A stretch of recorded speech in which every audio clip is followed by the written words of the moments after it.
Hi there, this is the AwareTech wireless charger cam.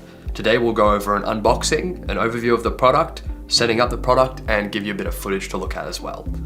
So starting off with the unboxing, I'll open this guy up, taking a look inside.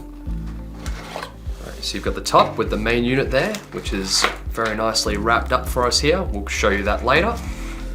And then on the inside of the box, you've also got an included AC adapter that'll help you connect it to the wall,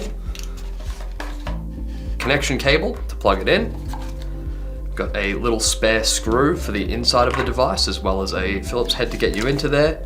There's another spare screw, and then in the very bottom of the box you've got both an app installation guide and a user manual to get you started. Alright, we'll get this one set up to show you an overview.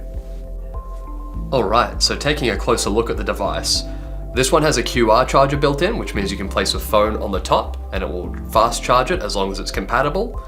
You've got a way to charge the device on the side here. It takes a USB-C cable, which is included in the box. And then there's the USB-A for outbound if you want to charge up your phone by a cable connection. Looking at the front side of the device, this is where when it's turned on, you'll get the time just across there, and then you'll find the camera is in the middle of the unit. Taking a look at the underside, you've got a number of buttons to control the actual clock functions of the device.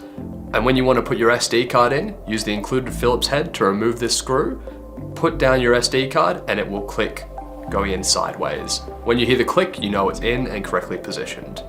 Alrighty, that's everything for the overview. Now we'll look at how to set this one up.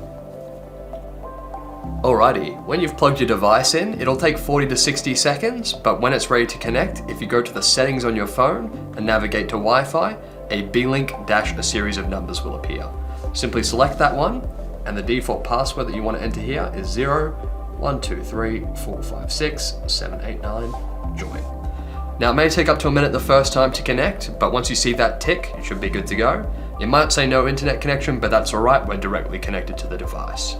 Once that's done, go to the IoT Living app that you've downloaded and press the plus button in the top right corner, selecting manual add, and then search camera from LAN. Should appear right there, perfect. We'll call this one test for the video and add it, perfect. And you'll already see online in the bottom left. If I click the play button, we won't set a password this time. You see my hand right there in real time. Now other settings you might want to look at, such as being able to do remote viewing, press the setting cog in the bottom right hand corner. And the first thing you'll see is network information.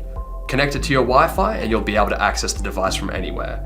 And then if you scroll down to the parameter settings, you can use record settings and motion detection settings to configure your SD card for recording, and as well as enable motion detection recording and alerts to your phone.